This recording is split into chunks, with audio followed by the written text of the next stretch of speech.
మంచిర్యాల జిల్లా భీమారంలో నకిలీ పత్తి విత్తనాల రవాణాను పోలీసులు అడ్డుకున్నారు. 2 నిందితులను అదుపులోకి తీసుకున్నారు. మరో 4 నిందితులు పరారయ్యారు.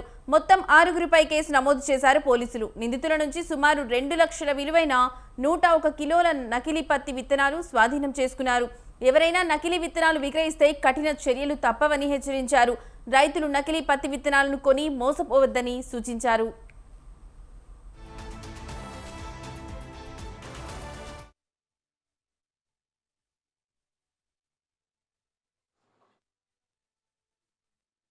సమాచారంపై నకిలీ విత్తనాలు ఉన్నట్టుగా చావలి వెంకటేశ్వర ఇంట్లో ఉన్నట్టుగా సమాచారం మీద అగ్రికల్చర్ ఆఫీసర్స్ సుధాకర్, తర్వాత రాజేందర్, తన సిబ్బంది మల్లయ్య, తర్వాత మిగతా సిబ్బందిని ఈ వెంకటేశ్వర్ ఇంటిని సెర్చ్ చేయగా అందులో 1 quintal 1 KG glyphosate HT cotton BT3 దొరికింది.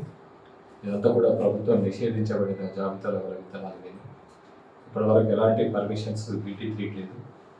ఈ విత్తనాన్ని పరిశీలించగా ఇవన్నీ కూడా హెచ్టీ కాటన్ చేసి అగ్రికల్చర్ ఆఫీసర్ ఇచ్చిన దరఖాస్తుపై కేసు నమోదు చేయడం జరిగింది.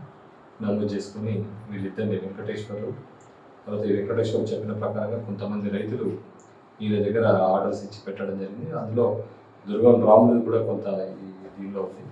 వీళ్ళు 1200 కొని చుట్టుపక్కల రైతులకు ఈ వెంకటేశ్వర్లు అమ్ముతున్నారు. ఇందులో భాగంగా కొంతమంది రైతుల మీద కూడా కేసు చేయడం జరిగింది.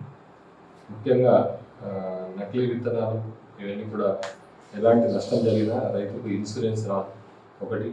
రెండోది ఈ BT3 పెట్టడం వల్ల గడ్డి మందు గ్లైఫోసేట్ మందు కొట్టడం వల్ల చాలా పర్యావరణానికి భూమికి చాలా నష్టం జరుగుతుంది. తర్వాత క్యాన్సర్ కారకాలకు క్యాన్సర్ వచ్చే ప్రమాదం ఉంది. కాబట్టి రైతులందరికీ కూడా విజ్ఞప్తి చేసేది ఏంటంటే గడ్డి మందులు ఎక్కువ వాడే పత్తి విత్తనాలు ఎక్కువ కూడా వాడతారు. వాడినట్టయితే ఖచ్చితంగా ఆరోగ్యం దెబ్బతినే ప్రమాదం ఉంది.